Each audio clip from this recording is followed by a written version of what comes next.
Wait, clock. 1-800-449-8255. The Lord Jesus Christ.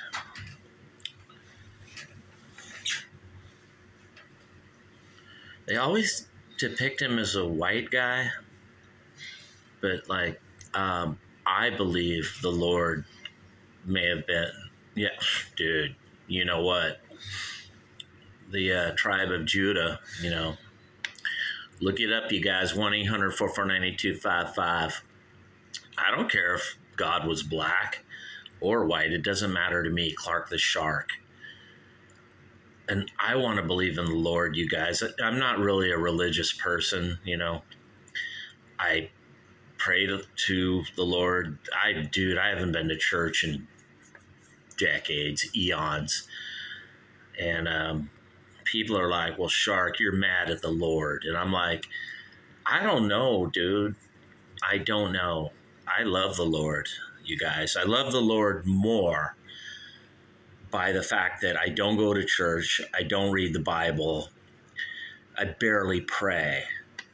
I just do the Clark the Shark Show, 1-800-449-8255. That's my prayer to the Lord. Every night when I go to sleep, you guys, I pray to the Lord. I'm not even sure which one, God, Jesus, or the Holy Spirit, but I'm always like, all three of y'all, I'm praying to you, Clark the Shark. And I can tell God's like, you know, we don't take you serious, Sharky. And I'm like, I am what I am, God. You made me. 1-800-449-8255, the Clark the Shark Show. And he's like, you could be so much more. And I'm like, I don't know if that's true anymore. I'm 58 years old, can barely walk, you know, got skin cancer all over me. And the Lord God and everyone are like, no, come on, Sharky, get out there in that sun. You can do it. I'm like, I better listen to those doctors at El Camino or El Segundo Dermatology. They said, don't be in the sun and don't clean swimming pools anymore, Clark the Shark. You should find a new career, like maybe talk radio, 1-800-449-8255, the Clark the Shark Show from the Golden EIB Sharkraphone. And the Lord's like, I don't want you doing that, Shark. I want you praying just all the time, just, you know. And I'm like, yeah, dude, fair enough. I could pray, you know. It's confusing, you know, me being Clark the Shark. It's hard to articulate it and put it all in words, you know, because I've had what I would consider a really crappy or shitty existence completely from the beginning to today. I'm not even kidding, you guys. And a lot of you out there are like, well, Clark, dude, we feel you, bro. I got problems too, you know, or I don't know if you guys got problems like this. Like a lot of you people are, you know, you got college education, you got great parents who loved you, put you in college. And I'm sure my parents maybe wanted to do that with me or dreamed of doing that with me. But with me, it's like this. My whole life, I walk in the room and the room goes silent. And there's like this dirty little secret. Like here comes Clark the Shark into the room and everyone's talking and then suddenly they're silent. And I'm like, dude, what did I do? I'm just arriving here at the meeting or something. It's either that or they all start looking at me weird, like laughing or something. But they're either angry at me or laughing at me. Isn't that right, Lord? And Lord's like, yeah, Clark, that's how I set it up, dude. You're funny, you know, you're like Woody Allen, Robin Williams, you know, you're a merry prankster. And I'm like, that's cool, God. I like being a merry prankster. I like Clark the Shark. I like the Clark the Shark Show. But it has its downfalls. You know, dude, I like being a retard and being an idiot. I think it's cool. It's funny. It's neat. You know, it's fun. And Christ is like, yeah, you get to hang out with douchebags like Metal Jimmy or just losers that you meet in the world. Isn't that cool? I'm like, yeah, dude, I don't want to hang out with jocks.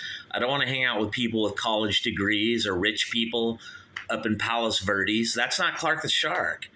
You know, I really don't even want to hang out with anyone at 1-800-449-8255 from the fabulous golden EIB Sharker phone. It's not a microphone. I just want to be, you know, all by myself talking into a microphone. That would be a perfect life for me. And the Lord's like, I can make it happen, Sharky. He's like, we can make it happen, Sharky. Or even if you don't make it happen, I don't even care. I'm perfectly content with me, Clark the Shark. All I need is to be able to pay my $3,000 a month rent to the Democrats here in California, where they're trying to make a society where only college degree people can make it, and then the rest of us live in a tent down in Venice or in Skid Row. Christ is like, well, read the Bible, Sharky. That's the way it goes. I'm like, yeah, that's the way it goes when you elect Hitler. And then he brings in whoever votes for him.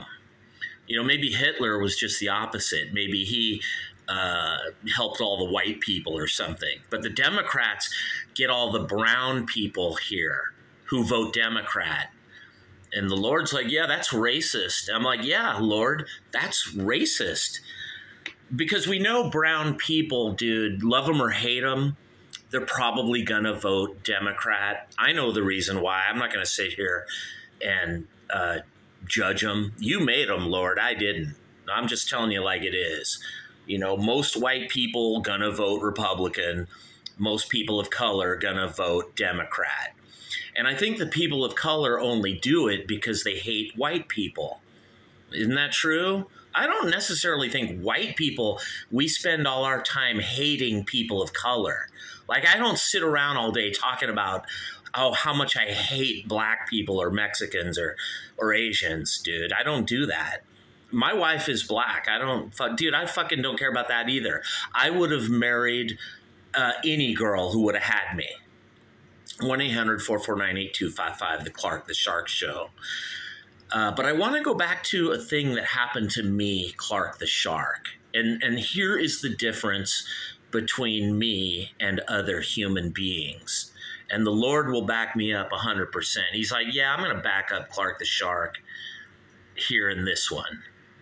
Now, recently I lived at a place. Okay, I worked for this guy in San Diego for many years. I know I like to go back and dwell on this stuff, but it's a little microcosm of everything about Clark the Shark in one little story. I worked for this guy for years, 1997 till like 2019. And then slowly, you know, I got old. I started limping. My knees were going out. And I had this big skin cancer like thing on the back of my left leg. And I had other ones all over me too, but mainly just this big one on the back of my left leg. And there was another guy that the dude hired, an immigrant to our country. That's not important, though. I don't care if he's white, Asian, or Mexican. That don't matter to me. But I'm just saying this guy come from another country here with an attitude. He thinking he can come here and talk down to me, Clark the Shark, you know, in my country, which is okay. He can do that if he wants, or if he's a dick, or if that's his personality. Fine, dude. There's probably all kinds of immigrants that come here that would be nice to Clark the Shark. Who knows? I don't know. But what I'm saying is this guy, I'm not going to name his name, but he would hire these guys from another country. I'm not going to say what they were, you know, but they all came here. They all took over the business pretty much, which is okay. I say more power to everyone who wants to make money, you guys. I don't want anything bad to happen to anyone, or I don't want you guys to end up like Clark the Shark at 1-800-449-8255. But what happened is the guy began to browbeat and put me down and say, hey, Shark, grow up and all this stuff. And it came at a confusing time in my life because I was trying to adopt this little girl. This little 2-year-old who I just fell in love with, named Angelia. Now, this didn't matter to this guy. I would send pictures of the little girl. He didn't care. He still kept treating me bad. You know, the way they treat Clark the Shark at 1-800-449-8255. And he still kept yelling at me, putting me down, insulting me, browbeating, you name it. And that's okay too. It's just that at this magical time in Clark's life, for me, I never wanted kids. I never cared about kids. It was never important to me. Probably because of the way I was raised in Redondo Beach, the whole bit. But this little girl, Angelia, she really stole my heart. And I tried to adopt her. She's just a little, I knew the little girl since she was 4 months old. And I watched her till August 4th, 2019, about 3 years, till the real foster family came and took her away. The real family. My wife's sister was like the foster mother that watched her. And then I would always come around and play with the little girl. And it was really weird because Clark the Shark never liked kids or little girls or nothing, dude. It was just people were like, what is this? And me and the little girl, it wasn't just that I fell in love with her. She began to call me daddy, and she referred to Clark the Shark as some special person in her life where she was always next to me. Like we were always watching TV together. And I just was like, I should be this girl's daddy. I should adopt her, you guys. Me, Clark the Shark, 1-800-449-8255. And I called County of Riverside or San Bernardino or wherever, trying to adopt her. And some lady got on the phone, I'll never forget. Some Hispanic lady just chewed me out. It was like, what are you trying to do? Adopt this girl, And I was like, oh, sorry. I'm just the guy that helps watch her, And she just read me the riot act, man. I remember I was like, when I hung up the phone, I was like, geez, well, excuse me, sorry for caring, And but I still kept trying, and I would meet up with other ladies and girls on the phone who were very resistant to Clark the Shark adopting this little girl. A mulatto, or she was a black little girl, but she looked kind of light-skinned, or I don't know. She's a cute little girl. And it wasn't even that. It was just that the little girl liked Clark the Shark, which was so weird in itself, because not many people like me. And this little girl did. Or maybe she's just a dumb little girl and she doesn't know any better or whatever. But whatever it was, Clark the Shark had made a little friend. Okay? And, it didn't matter to this douchebag that I worked for. I would send pictures of the little girl. And it seemed like the more I did, he would get more angry and angry. And I think I figured out it's because Clark the Shark doesn't matter to people, you guys, until it's too late. Now, I'm sure some of you out there feel that way too. Maybe I don't, or maybe you don't. I don't know. But I'm saying there are other people, like the people on the street in Venice that live in a tent or Skid Row. They're probably a bit like Clark the Shark. They just don't have a nephew to live with or family to live with. They didn't get lucky like me. But I had an incident happen to me, and this is what I'm talking about, where we get into where I don't like to involve things like racism or racialism or any of that. But with my skin cancer, I could barely walk in 2019, you guys. The back of my leg was just trashed. And my wife was like, you got to go to the doctor and remove that thing. And I was like, hey, honey, it feels fine. No worries. It'll go away. It didn't go away, you guys. It got worse and worse until the thing started to turn purple and black and blue. And it was oozing like black or blue blood. And then I knew I had to go to the doctor. And they said, don't worry, Shark, it's not malignant melanoma. It's basal cell carcinoma. It's just getting really bad, and we're going to remove it. And so they removed it, and when they removed it, it was like the pain got even worse. Then the back of my left leg got all tight with these cramps because they had to stretch the skin, They just had to do all this shit, I was hoping they would do a skin graft, but they didn't do that. They just stretched my skin, and they sewed it really tight, the back of my left leg. And I was just in bad shape, you guys. I lived at this place from 2019 till they got rid of me, basically. And but I was always sick. I was always throwing up in this place. I was always limping, and I was always sleeping because I just couldn't get up, you guys. I was just fucked up with this, whatever this was, that I had. I was just bad off. And,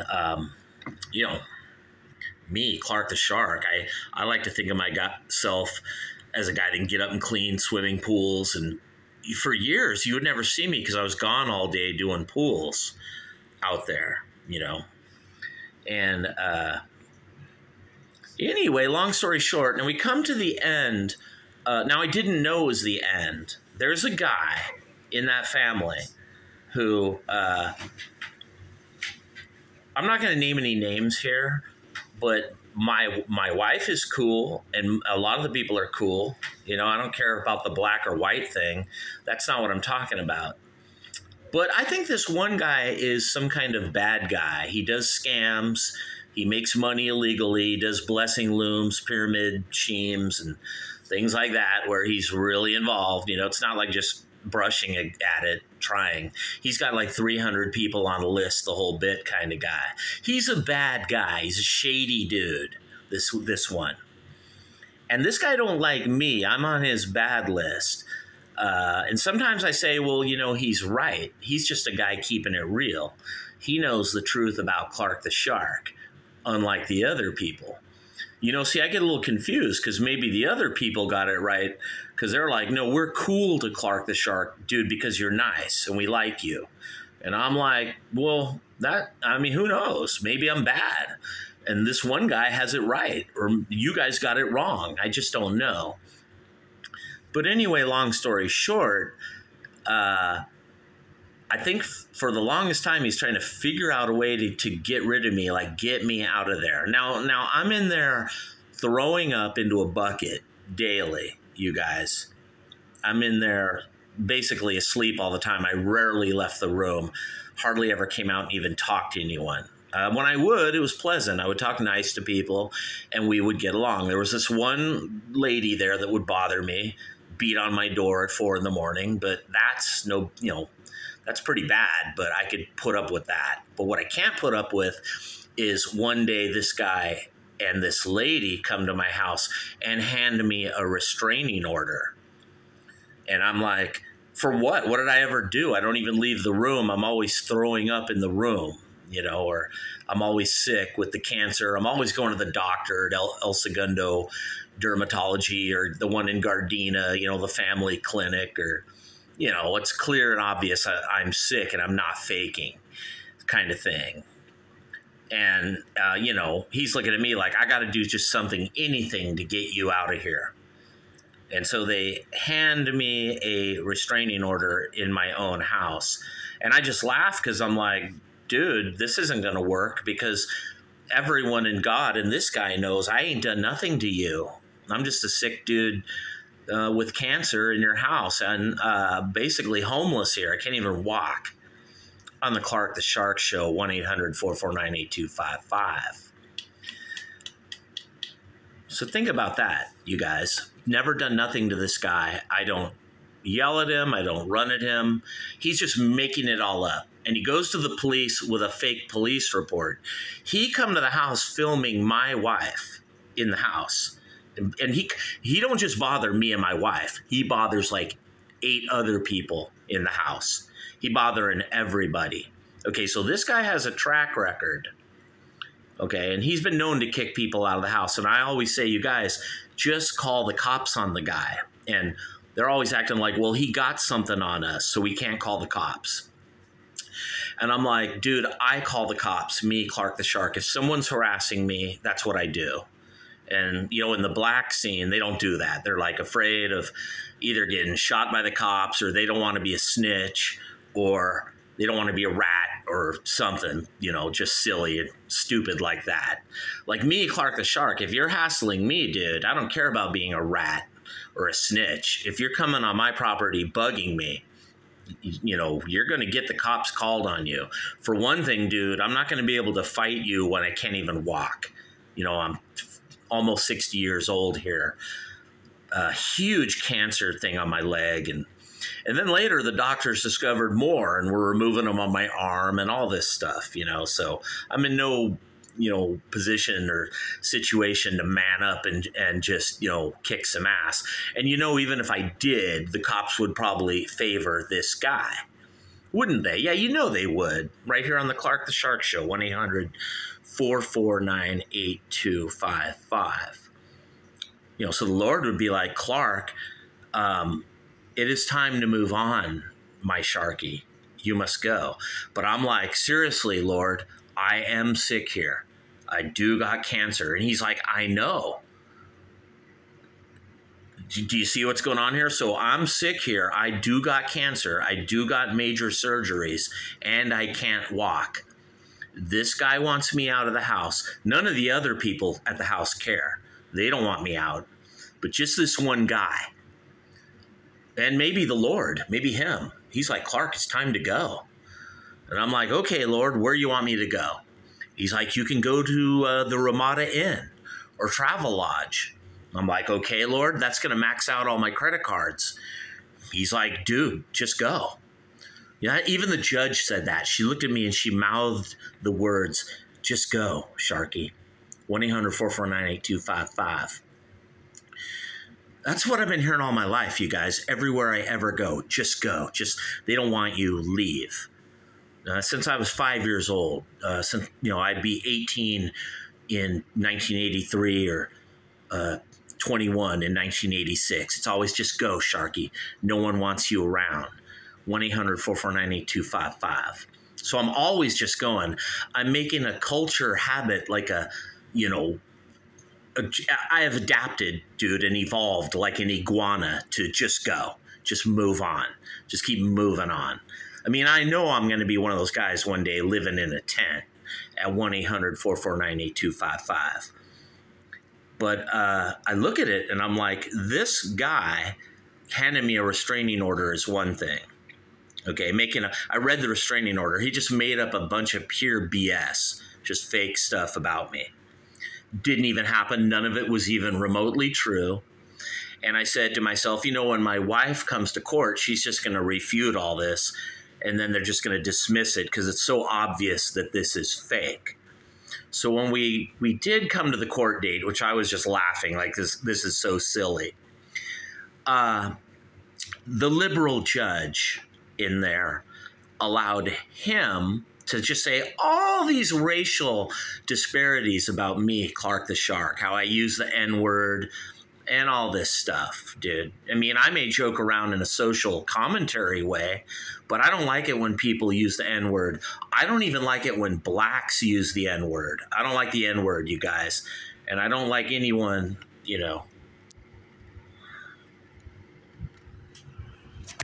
Dude, let's just get into the good thing and it cut off.